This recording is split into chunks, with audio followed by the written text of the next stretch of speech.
Ezequiel Salis, auxiliar superior de la Policía Metropolitana, y Federico Machetti, oficial mayor de la Policía Metropolitana. Van a hablar de aventuras y desventuras en la investigación de delitos informáticos. Aventura en el concepto de desafío, me imagino. No, aventura de... Y desventuras también. ¿Están ya andando los dos? Muchachos. Bueno, buenos días a todos. Nos toca abrir un poco, despertarnos, ¿sí?, en esta mañana. Y para esto, de alguna forma, preparamos una presentación con Federico donde de alguna forma se resumen un poco, como dice el título, cuáles son las que se ganan y cuáles son las que se pierden. Y cuáles son de alguna forma, hoy a la hora de investigar los delitos informáticos, las herramientas con las que se cuenta. No desde el punto de vista tecnológico únicamente, sino también esta presentación está focalizada en cómo de alguna manera es importante entender que a la hora de investigar un delito informático es importante contar con la colaboración de las terceras partes que están dentro del universo o el entorno en el que ocurren los delitos informáticos. Pero antes le voy a dar paso a Federico para que les cuente un poco quiénes somos, ¿no?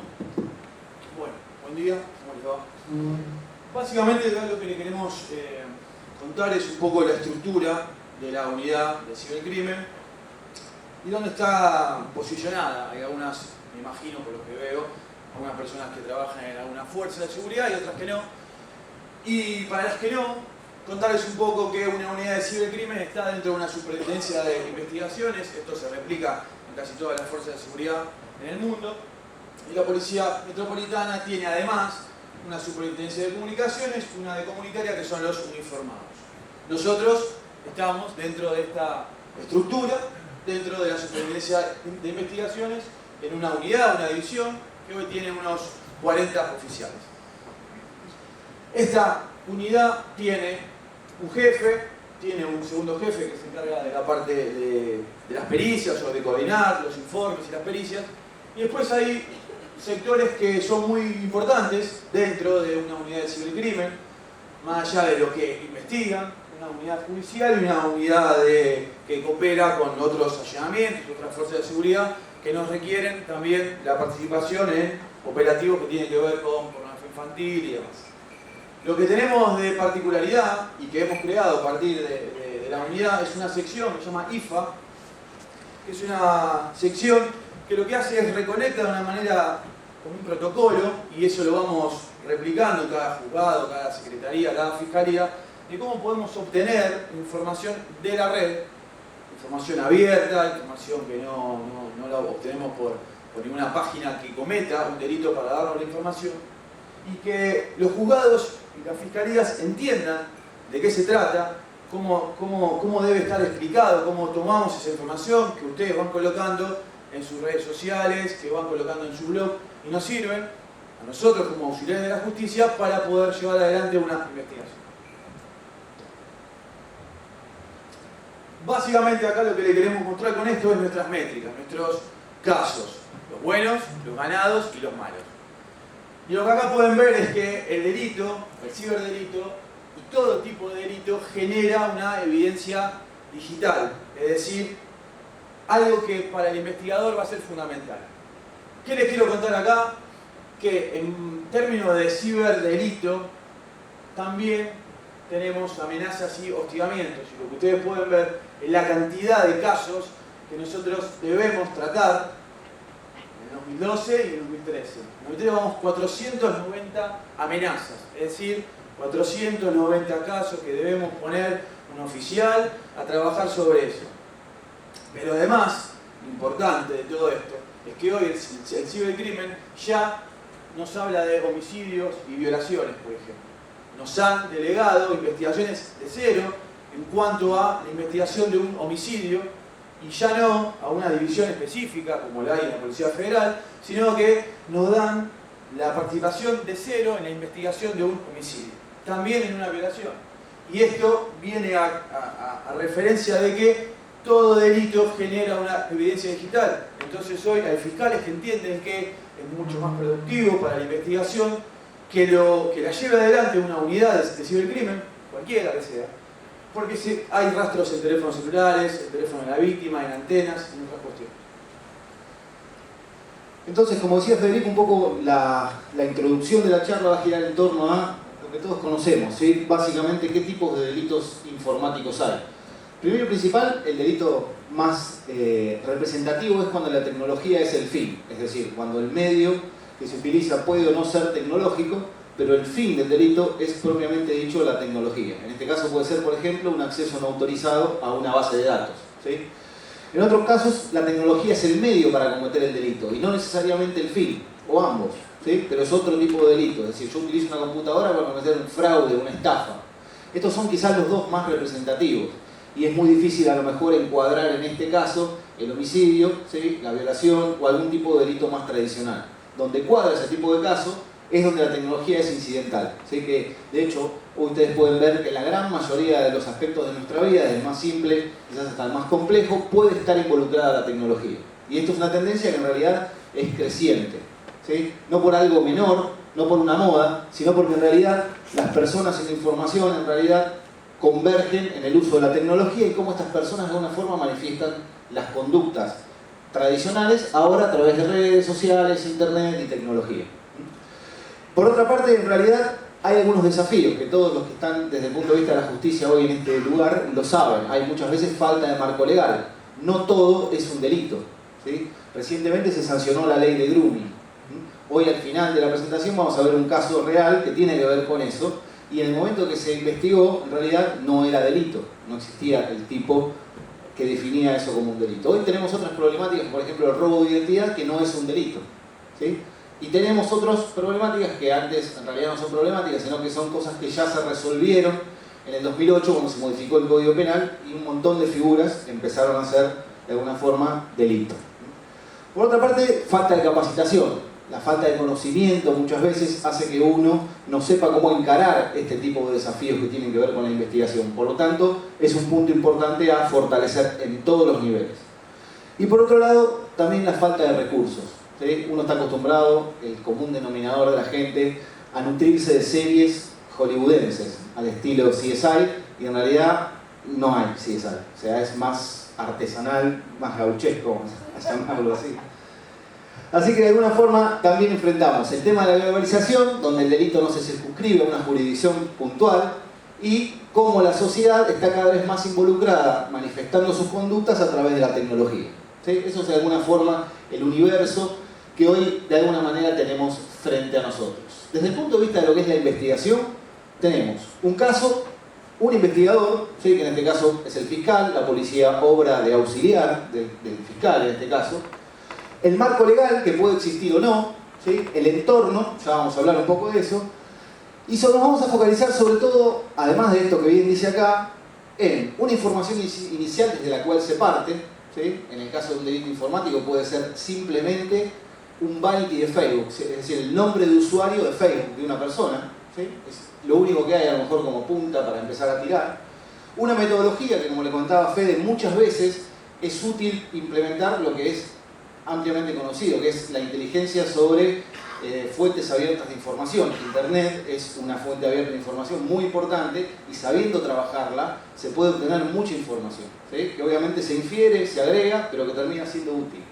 El factor tiempo, que es un factor muy importante, ¿sí? Vamos a ver por qué, pero principalmente les adelanto que es porque la evidencia es muy volátil, ¿sí? Al ser digital. El factor suerte, ¿sí? Todos sabemos que en todos los aspectos esto es importante. Y obviamente sobre lo cual nos vamos a centrar, que es que no estamos solos en la investigación, ¿sí? Sino que hay un montón de terceras partes que colaboran. De alguna forma, esas terceras partes están conformadas por un damnificado, jueces, fiscales, testigos, instituciones, pero tenemos a fuerzas de la ley, otras fuerzas de la ley, incluida la que está investigando, y además aquellas que colaboran, proveedores de servicios, ¿sí? En este caso proveedores de servicios de internet, de telefonía celular, etcétera, etcétera, y lo que dimos en llamar empresas 2.0, para describir a esas empresas que están en internet, ¿sí? Twitter, Facebook, Google, Microsoft, etcétera, etcétera. La charla se va a centrar en cómo hoy nosotros trabajamos con la información que muchas veces pueden darnos o no estas terceras partes, y qué dan y qué no dan, ¿sí? Lo voy a dejar a Federico para que hable un poco de fuerzas de la ley en este caso.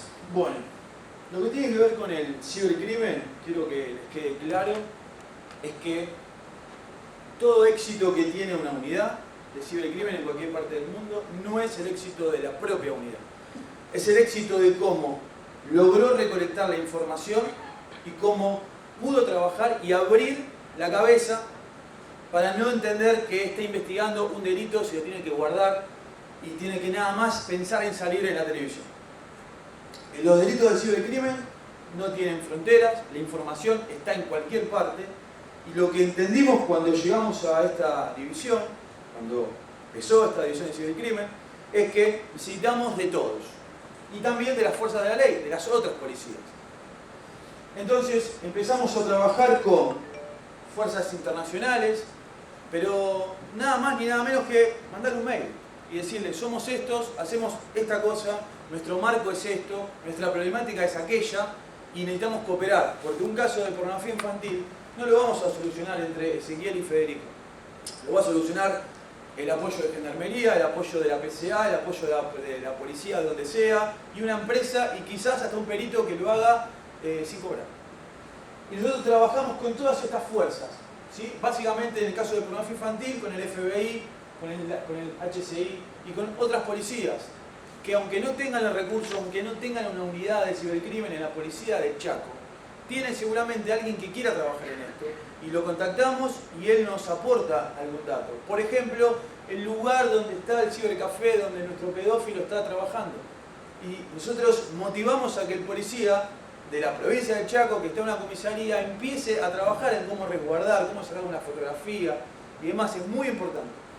Y en estas charlas nosotros lo que es, cada policía que viene y nos escucha es lo que necesitan, estamos para pedirles y para que nos pidan, pero no vamos a avanzar en esto, en sacar, en el caso de la pornografía infantil, si no trabajamos entre todos, entre las empresas que tienen la capacidad de resguardar la información y darla a través de un correo electrónico y no poner trabas y que no se la pasen al abogado y el abogado tenga que firmar. Nosotros tenemos un blog de conexión, que sea nada más que legal eso. Ahora van a ver algunas de las aventuras y desventuras en ejemplos, digamos. A ver si puedo hacer un zoom acá. En este caso es, para ser bastante gráficos, un oficio que nos envían, y acá empiezan las desventuras, un oficio que nos envían a nosotros, los especialistas en delitos tecnológicos, y nos piden que a Interpol le solicitemos todos aquellos datos referentes a quién ha subido videos de pornografía infantil. Y con muchas ganas, el que redactó el oficio, el que lo mandó, puso todo lo que nosotros queríamos, pero como no nos escuchó, porque dice, estos son policías, ¿no? Estos no son especialistas, entonces nos dijo que a Interpol le pidamos todos los datos, quién ha subido los videos, pero no ha puesto qué videos, no ha puesto qué links. Entonces, nosotros debemos mandarle este requerimiento que es oficial a Interpol. Interpol, como buenos caballeros que son, nos dijeron, aunque vos no nos hayas dicho qué link querés, nosotros te vamos a responder igual. Y nos dijeron, ya estamos trabajando en eso.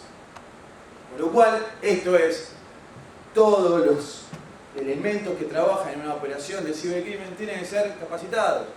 Y necesitamos que nos escuchen. Si nosotros estamos diciendo, necesitamos los links de tal video que estamos investigando, coloquen el link, señores de las fiscalías. Necesitamos trabajar con ustedes. Este caso es cómo nos llega a nosotros un informe del FBI respecto de que han detectado una imagen de pornografía infantil dando vueltas por sus redes.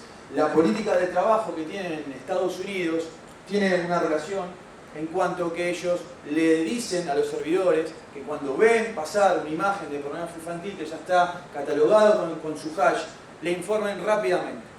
Y si detectan que esa IP donde fue la imagen es de la Argentina o de cualquier parte del mundo, ellos lo van a informar de la mejor manera. Pero también en Estados Unidos se equivocan. Y empiezan a colocarnos cosas claras como que de la Argentina se ha descargado. Entonces nosotros trabajamos en base a que sepan en las partes del mundo que en Argentina la descarga de imágenes de pornografía infantil no es delito. El delito es quien sube, quien divulga, quien produce. Pero si yo me descargo una imagen, si ustedes se descargan una imagen, no es delito. Y la tenencia de las imágenes tampoco es delito. Acá no es delito. Entonces trabajamos para que en otras partes del mundo que cooperan con nosotros entiendan de que el primer informe, el que mandan a la Fiscalía a través de Interpol y otras fuerzas, es fundamental que venga bien redactado y que sepan que no pongan descarga, pongamos un incidente para que nos dé la posibilidad de poder trabajar, porque si no, el juez va a decir, ok, esto no es delito. Y acá es también, en la proactividad que tienen estas empresas y el mundo en general, que no tiene tantas trabas como tenemos nosotros, empiezan a hablar de que en el informe la descarga se hizo a través de Facebook, desde la Argentina, pero después habla de que la cuenta fue de Microsoft. Entonces, imagínense ustedes, pónganse en un minuto, si tienen que ir ustedes con este informe a tratar de que un juez le diga, ok, vamos a trabajar en base a esto, vamos a tratar de preservar la información, cuando yo le tengo que explicar que es Facebook, pero que es Microsoft que descarga, pero que es de FBI. ¿Se ponen en mi lugar?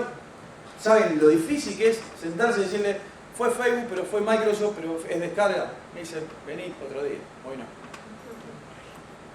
Y también lo que tiene que ver con las fechas. La justicia argentina es muy protocolar. Si la fecha de la descarga fue el 6 de agosto, ok, vamos a trabajar en función de los logs de conexión del 6 de agosto. Pero, si después, en la segunda hojita que viene del FBI, hablamos de que fue el 6 de agosto del 2012, una cuenta de correo de Hotmail, me dice, pero bueno, me dijiste que era de Facebook.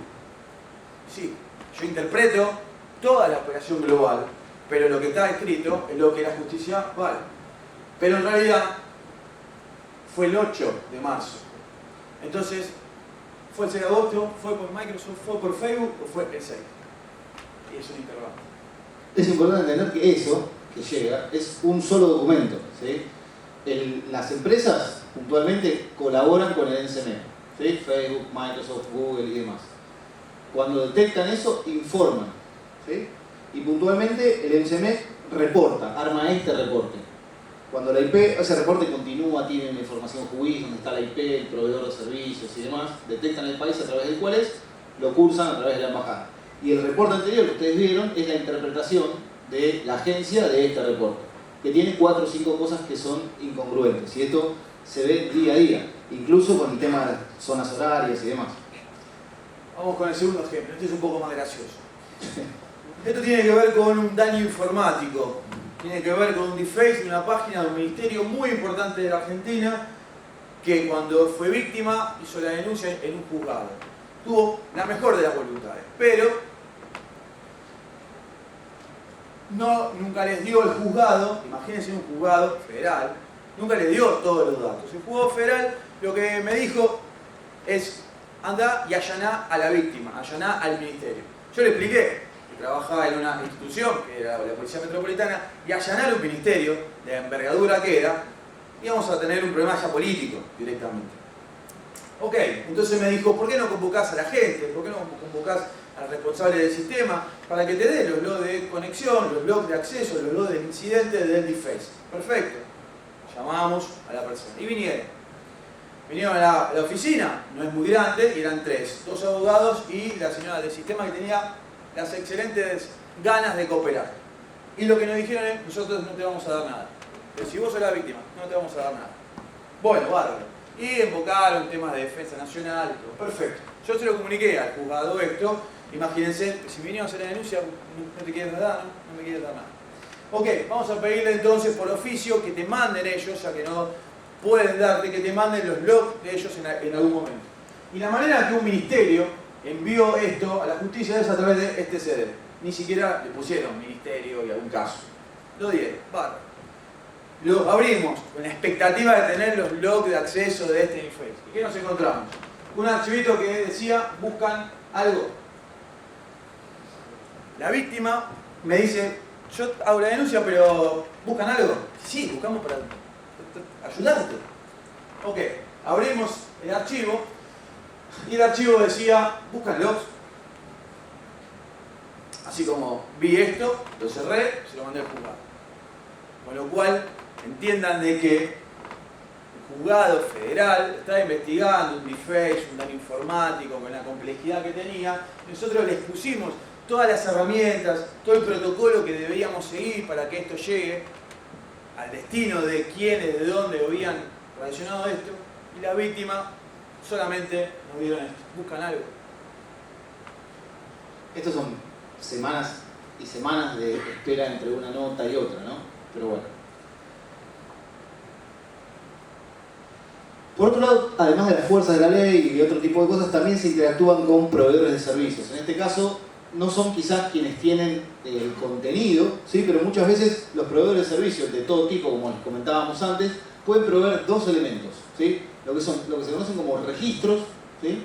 Que tienen que ver con el abonado, el domicilio del abonado, el teléfono y muchas otras variables más que están asociadas a la conexión o a los datos del titular de una conexión, ya sea una línea de teléfono celular, una línea de tierra o una conexión a internet. Y el contenido, que sería el tráfico propiamente dicho, que desde un domicilio sale hacia internet y entra, ¿sí? Al domicilio. Esos son los dos elementos que un proveedor puede brindar. Particularmente la forma en la que se le solicitan a los proveedores esta información tiene que ver con una dirección IP, una fecha y una hora, que por ejemplo tienen el caso que mostró Federico hace un ratito, y en base a esa conversión horaria, la detección del proveedor, la validación, se le dice, necesitamos los datos del abonado que tenía esta dirección IP en esta fecha y en esta hora.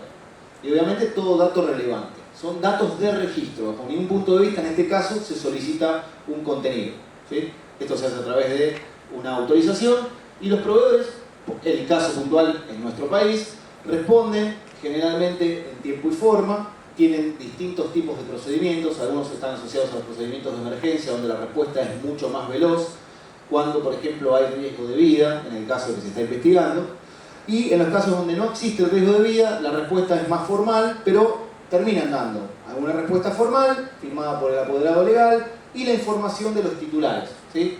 Es decir, que una dirección IP, que antes no era nada, ahora se tiene un domicilio. Este domicilio puede derivar en un cibercafé, en un wifi libre, en un bar o en un domicilio particular o una empresa, ¿sí? Esos son los elementos más comunes. Por otro lado, en un caso que se investigó hace algunos años que tuvo que ver con narcotráfico, fue una de las primeras experiencias que se tuvo con policías, porque fue una investigación interfuerza, y juzgado, en donde se le solicitó a diferentes proveedores de internet el contenido, es decir, todo el tráfico de internet entrante y saliente de los domicilios que eran relevantes para la investigación, ya no los registros. En algunos casos, algunos proveedores dijeron que técnicamente estaban imposibilitados de poder brindar esa información porque su topología de red, sarasasasasa, ¿sí? Porque fue eso, y en otros casos no, ¿sí? A través de la Secretaría de Inteligencia, quien era la que estaba autorizada a realizar este tipo de trabajos, se nos brindaban a nosotros cantidades y cantidades de DVDs.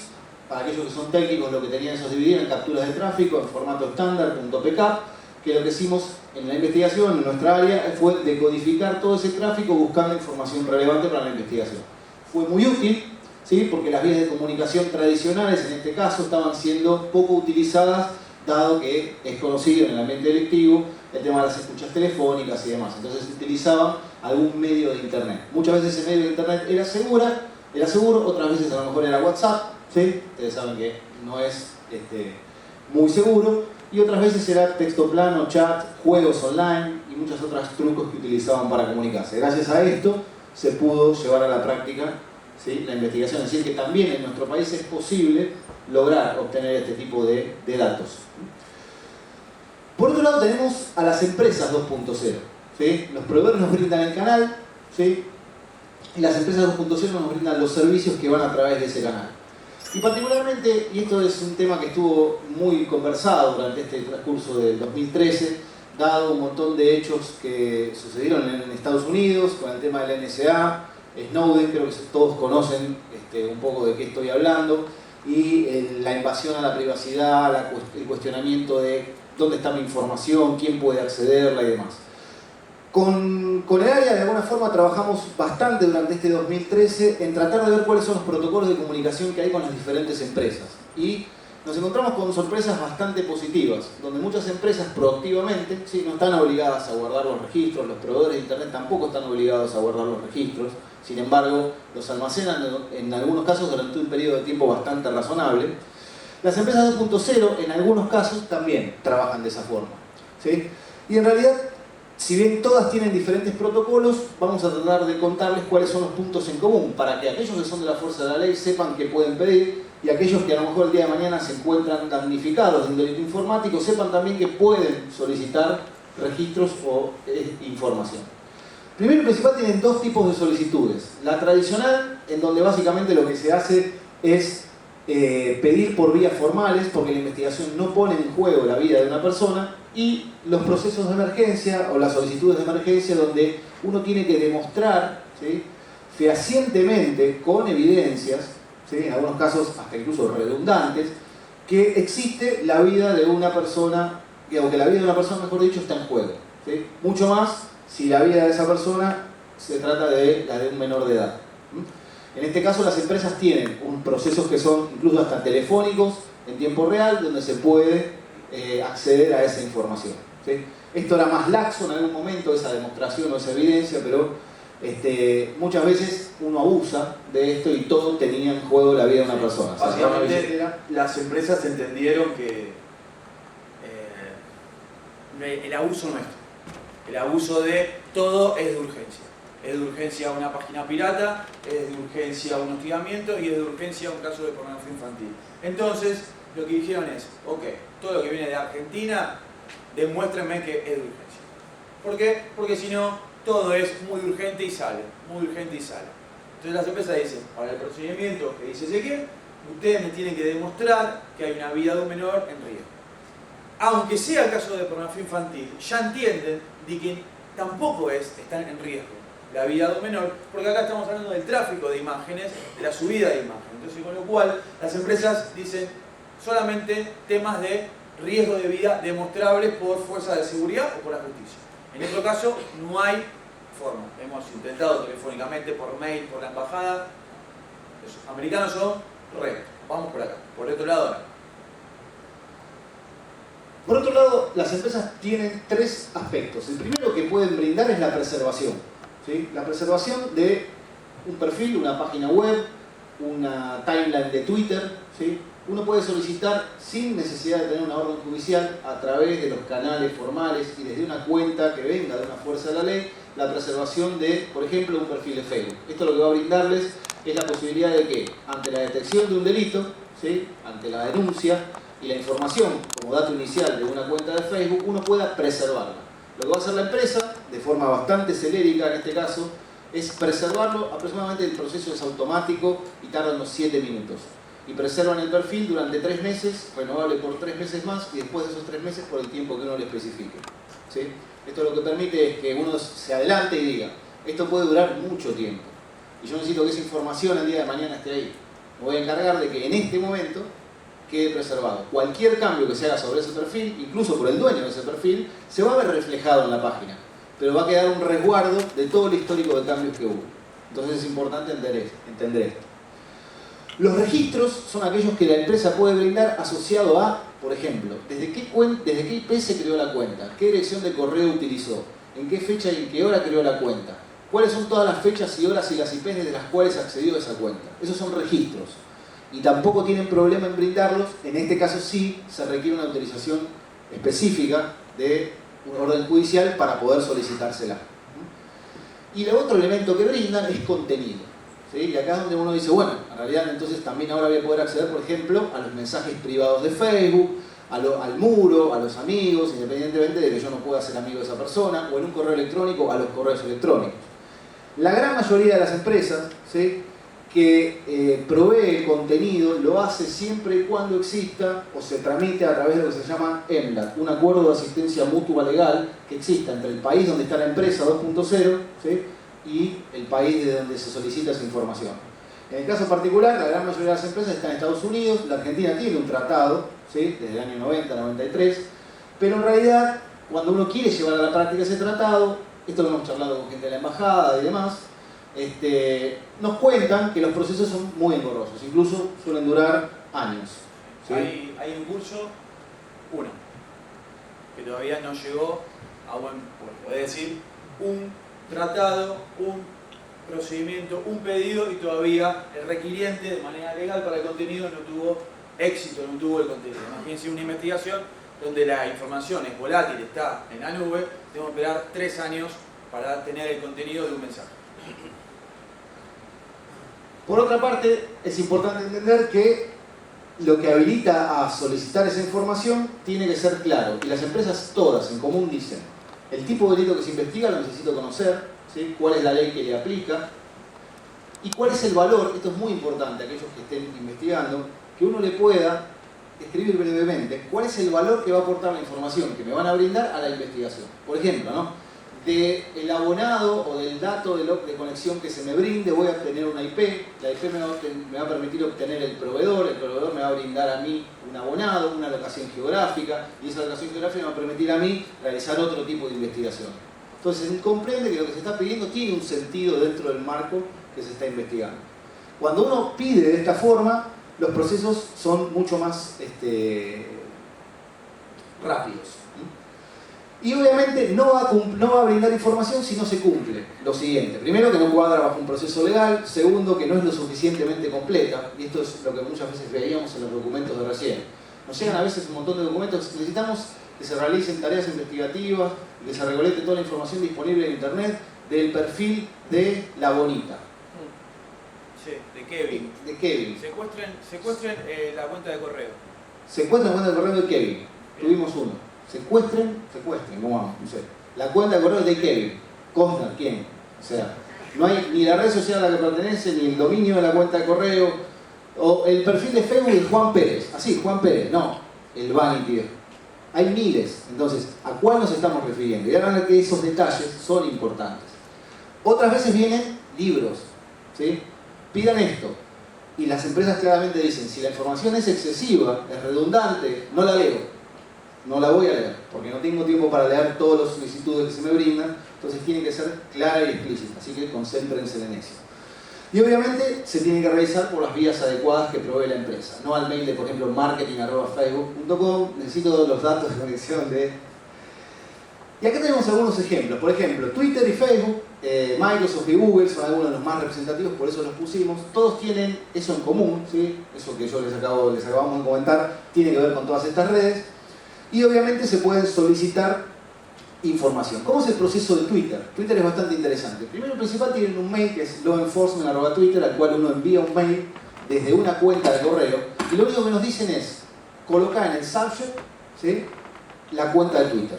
La puedes poner ahí está el ejemplo, ¿no? @safety o la URL /safety. ¿Desde qué cuenta? Desde una cuenta oficial. ¿Cuántas policías tienen cuentas oficiales? No tanto. Narcotráfico@hotmail. No va a poder, y la tiene. Nosotros no tenemos una cuenta desde la unidad de tal parte, no. La verdad que el ministerio nos dio, así que usamos la de jefatura@gmail. No le va a dar nada. ¿Y cómo? Y no le va a dar nada. Entonces tienen que pedir una cooperación a alguna fuerza de seguridad que tenga una cuenta de correo oficial, nada más que es @ algo. Así de simple. Una vez que se envía ese correo, sin adjuntos, solamente eso, se recibe automáticamente una respuesta con un número de referencia, ¿sí? Y uno que dice, bueno, ahí en un portal automáticamente llega la información y demás, no, acá todo se transforma en fax, ¿sí? Y uno dice, un fax te tengo que mandar, un fax. Y te dice, nuestros correos no aceptan adjuntos, no envían adjuntos y demás. ¿Qué tiene que mandar uno? La orden que le autorizan a solicitar esa información. Por fax. Por fax. Primero, a veces, ¿dónde hay un fax? Ya no hay locutorios que tengan fax. Y después, si hay uno, tenés que tener autorización para hacer la llamada internacional. Sí, no sé, acá seguramente los estimados compañeros que están ahí seguramente son de alguna fuerza. ¿Tienen un fax con salida internacional? No. Se complica. Imagínense nosotros.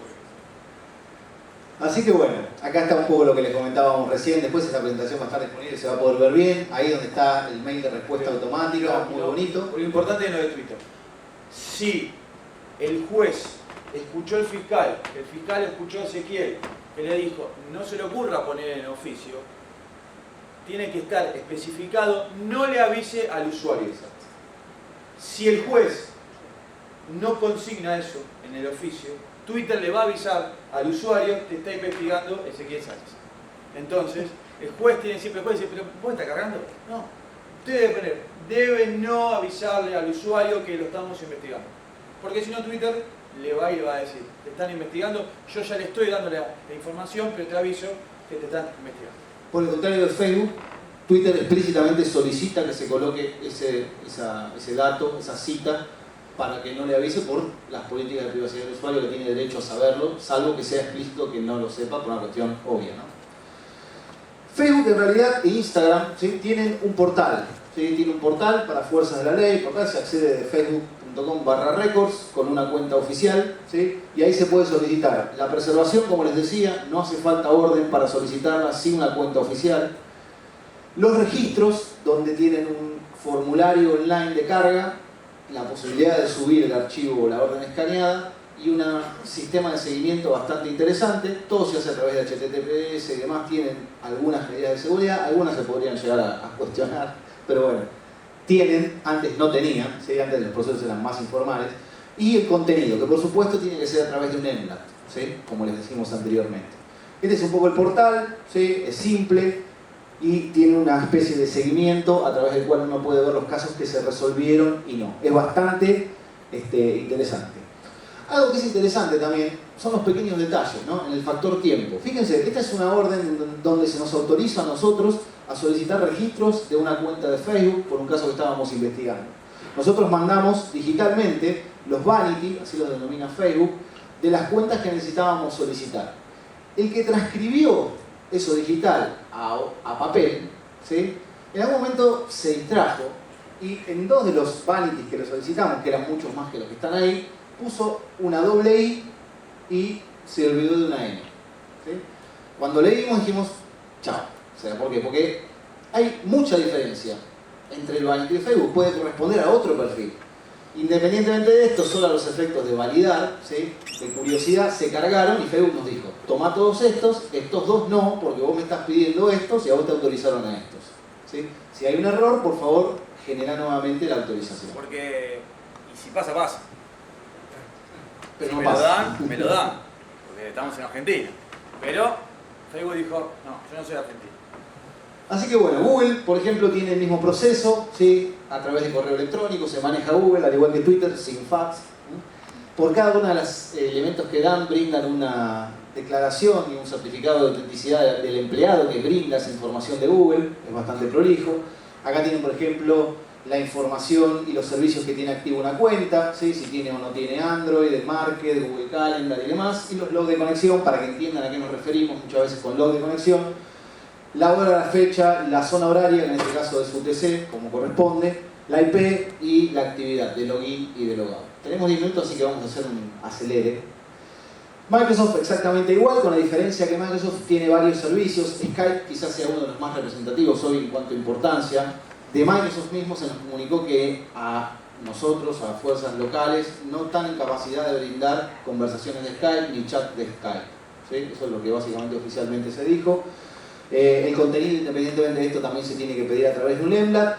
Y si hablan por Skype, se rigen bajo la ley de Luxemburgo. Cualquier otro servicio de Microsoft tiene en Estados Unidos y Irlanda, ¿sí? Así que esto también es interesante verlo.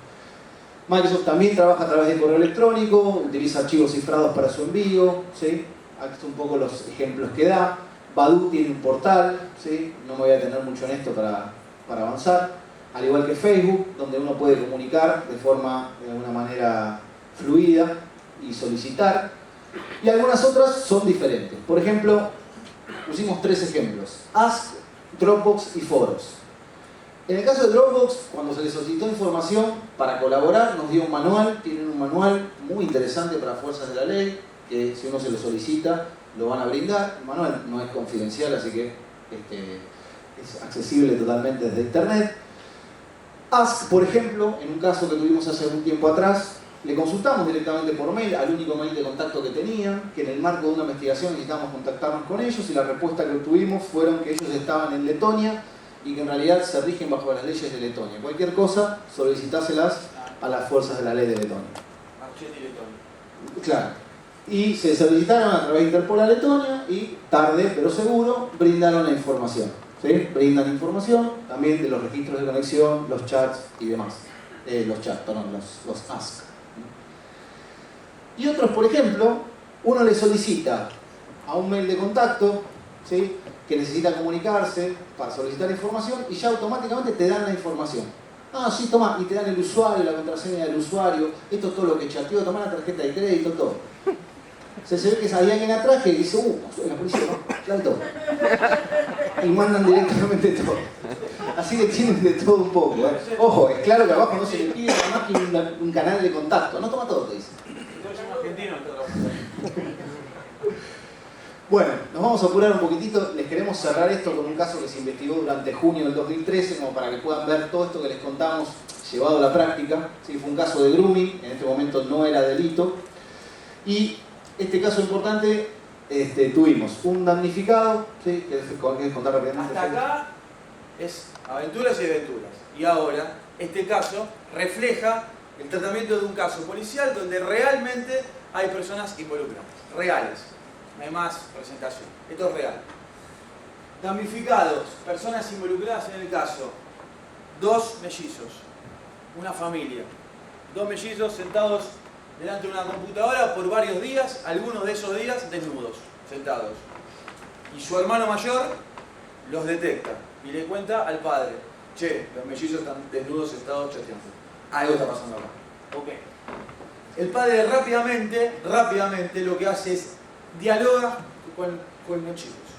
No hace la denuncia primero. Primero habla con sus hijos y le pregunta exactamente qué está pasando, qué les está pasando a ellos, qué estaban haciendo. No le corta Facebook, no corta el cable de la computadora, no se enoja. Primero habla con los chicos, fundamental. Ese caso tuvo éxito por eso, nada más. El resto puede ser que les pase a nosotros, a otras policías. Pero el éxito fue que el padre habló con los hijos. Involucrados, la familia, el juzgado, policía, las empresas y por supuesto la justicia, que empezó a preguntar de qué se trataba esto. El caso, para rápidamente contar, porque parece que no hay un poquito más de tiempo, 2 chicos que empiezan a interactuar con un perfil de Facebook de una supuesta chica, Floppy. Floppy era muy lindo. Imagínense, por favor, 2 chicos mellizos sentados en una computadora casi desnudos todos los días. Y el hermano mayor se la deja pasar una vez, los ve, les dice, hasta que dice, hasta acá llegaron, le voy a contar a papá. El perfil de ella, Floppy. Vamos a ver una foto para que entiendan de qué se trataba estos chicos chateando con una foto. Al momento de la investigación, el perfil todavía se encontraba activo, ¿sí? Estos son algunos de los condimentos, y ese fue el punto de partida, lo único que se aportó en la denuncia, para que se entienda bien desde dónde se parte. Era semiprivado, ¿sí? Contaba con una flor, con una foto del perfil, haciendo referencia a su nombre, tenía 91 amigos, solo varones, de entre 8 y 13 años, los mellizos tenían esa edad, ¿sí? Por lo cual había 89 otros chicos como ellos que en ese momento estaban interactuando con esta chica a través de una red social con información que está en la nube y que no sabemos cómo pedirla, porque empezamos a trabajar y es muy difícil. ¿Se acuerdan de los chicos desnudos? Interactuaban con esto. ¿Se imaginan ahora? Desnudos los chicos sentados y enfrente, en el monitor, esa fotito. Y empiezan a interactuar y desde el perfil de Facebook esta persona lo lleva a un perfil de Ask y les dice que también pueden chatear por ahí. Entonces el padre lo que hace es no aporta una evidencia del CSI. Hizo una captura de pantalla y sacó una foto con el celular. Se le ocurrió eso y es genial. No hace falta contar todo en una denuncia que en la comisaría tercera de cualquier parte del mundo no le van a entender. Sacó una foto y dijo, yo tengo todo esto, descarten lo que no les sirve. Hizo eso. A través de las técnicas que les comentábamos antes, que son las que habitualmente se utilizan, se encontraron 2 perfiles más, ¿sí? Que tenían las mismas características, ¿sí? El nombre era similar, las fotos tenían flores, eran flores básicamente, tenían también varones de entre 8 y 13 años, y lo primero que se hizo es solicitar la preservación de estos 3 perfiles, ¿sí? Primariamente, en 7 minutos Facebook respondió de forma automática, positiva, sin necesidad de una orden, ¿sí? A través de su portal. Es decir, si la chica, Floppy, quienes estaban atrás, intentaban borrar, ya previa denuncia, al minuto siguiente, y en 7 minutos obtuvimos que toda la evidencia que el padre con mucha voluntad sacó una foto y demás ya estaba legalmente guardada en una empresa. A partir de ahí, estos son los perfiles, fíjense que son similares, tenían 890 chicos en total, varones de entre 8 y 13 años, la característica era la misma. Y habíamos arrancado con 91. 890 se detectan en 2 perfiles, víctima, 2 mellizos sentados en una fotografía desnudos. Se lo voy a repetir para que entiendan de qué estamos hablando. A partir de esto también se encontró una cuenta en Ask, ¿sí?, de similares características, en donde tenía la siguiente modalidad. A través de Ask contactaba, ¿sí?, con la misma foto, preguntame sin miedo, y generalmente la modalidad era ¿cuánto me das? Y ponía la foto. Y los chicos, te doy un 10, te doy un 8, ¿cuánto me das vos a mí? Y le ponían su perfil de Facebook. Agregamos a Facebook y la seguimos, agregamos a Facebook y la seguimos, y así de alguna forma era la modalidad que tenía. Al ser abierto empezamos a recolectar qué información había y empezamos a ver chicos que le decían, perdona que te elimine, es que mi mamá me está usando el Facebook. Entonces la madre a lo mejor le hizo una auditoría de amistades y detectó a Floppy y dijo, esta no. Y el chico insiste nuevamente.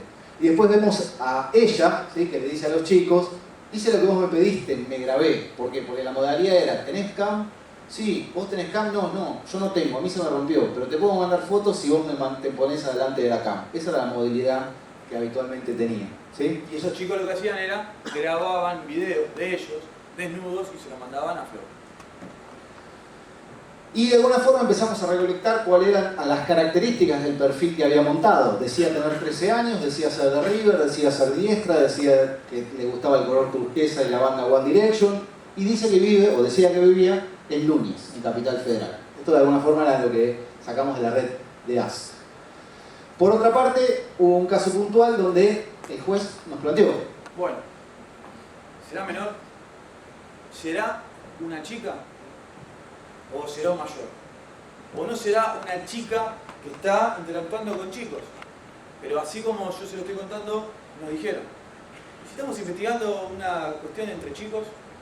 Entonces lo que hicimos fue lograr mostrarle una evidencia que la foto de Floppy en realidad era una foto de pornografía infantil. Que claramente Floppy estaba desnuda en un portal y que esta persona que utilizaba estos perfiles le enviaban con la cara nada más. Ahí tienen la foto. Imagínense entonces aquellos menores desnudos chateando con esa, la actividad que tenían estos chicos. A partir de este momento se plantearon las siguientes alternativas, ¿sí? Una de las alternativas era tratar de establecer algún tipo de contacto, ¿sí?, y tratar de identificar cuál era la locación geográfica, puntualmente la dirección IP, de las cuales se interactuaban con esos perfiles, ¿sí?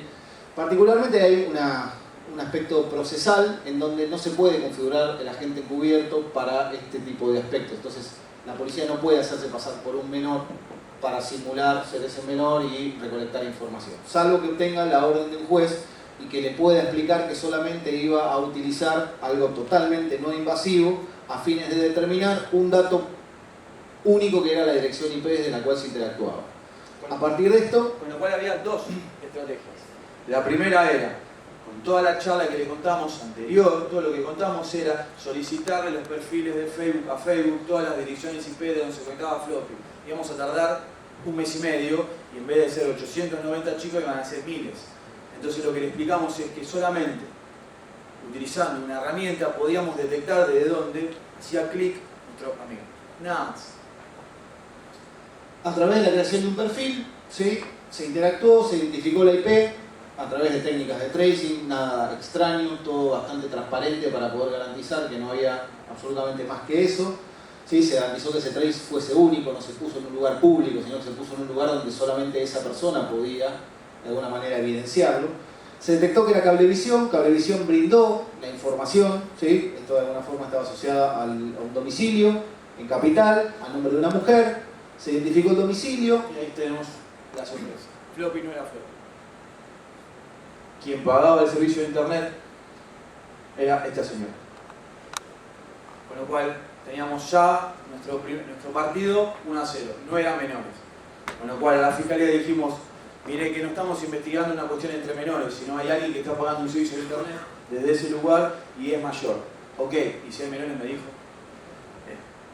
seguimos investigando y esta señora tenía su perfil de Facebook y un montón de información que oficialmente lo pudimos ir bajando bajo un protocolo para que la Fiscalía entendiera que lo que estábamos haciendo no era invadirle su perfil de Facebook, hacernos pasar por amigos, no, lo tenía público y esa era nuestra amiga. Pero nuestra amiga estaba casada con este señor, barba blanca, alto, robusto y con una empresa de transporte escolar.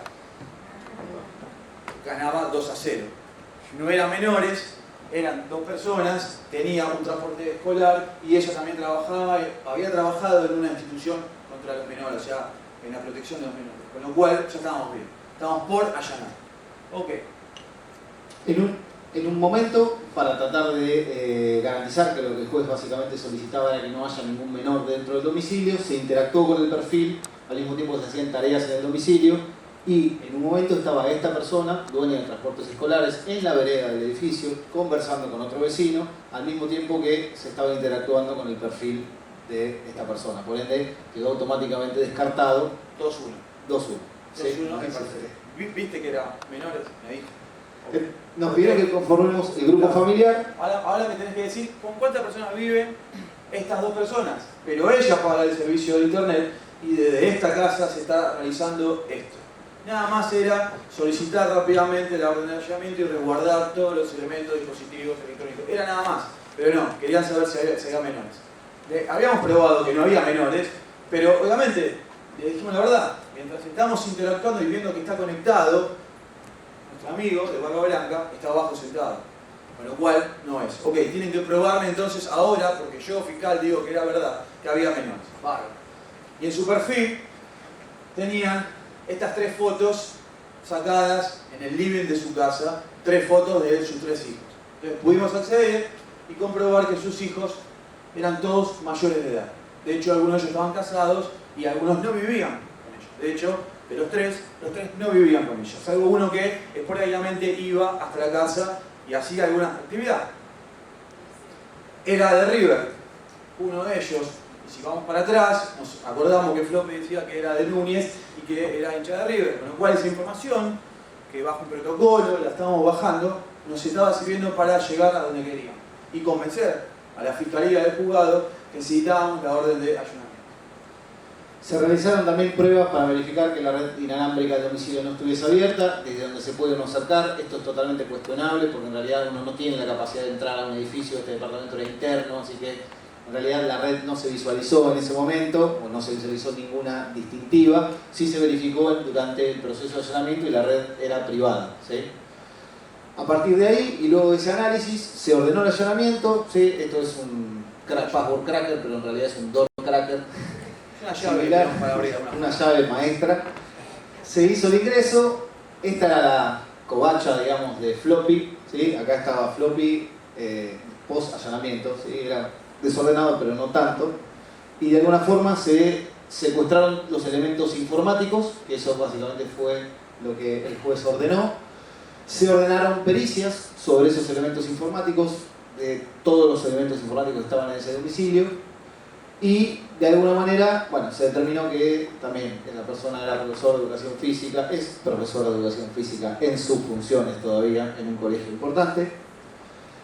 Y a partir de ese momento, de las pericias se determinó que había cantidades importantes de pornografía infantil, que venía realizando esas actividades desde el año 2005, en la actualidad tiene 23 años, incluso comenzó cuando era menor, básicamente menores masculinos.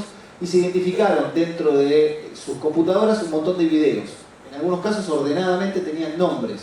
De los videos con nombre, machamos caras en Facebook de los amigos que podía tener y a través de un protocolo con psicólogos y demás empezaron a contactar a los padres para poder informarles que sus hijos podían haber sido víctimas, etcétera, etcétera. Un trabajo bastante complejo. Todavía nos quedan muchísimos videos por identificar. Esto continúa. La pregunta, ¿sí? ¿Está libre? Está libre, sí. Obviamente está en su función, está trabajando. Muy bien. ¿De qué? Facebook, ¿De profesor de gimnasio. Facebook brindó la información, ¿sí? Llegó en tiempo y forma, pero posterior a lo que necesitábamos. Y acá se ve que desde las 3 cuentas se operaba desde la misma dirección IP y muchas otras coincidencias más, ¿no? Que lo que hacen es abundar ahora en el proceso judicial. AS no respondió todavía, fíjense que la investigación ya llegó hasta acá y todavía no llegó la cuenta de AS, ¿sí? La respuesta de AS. Se lograron identificar, como les dije, más menores. En la Argentina el grooming no es delito, bueno, en realidad hoy sí. La causa está caratulada como corrupción de menores, la persona está libre y el proceso judicial hoy continúa. Pero queríamos contarles, y con esto ya cerramos, un caso real, para que vean cómo todo lo que dijimos anteriormente empieza a encajar en una investigación. Así que bueno, muchísimas gracias por su tiempo.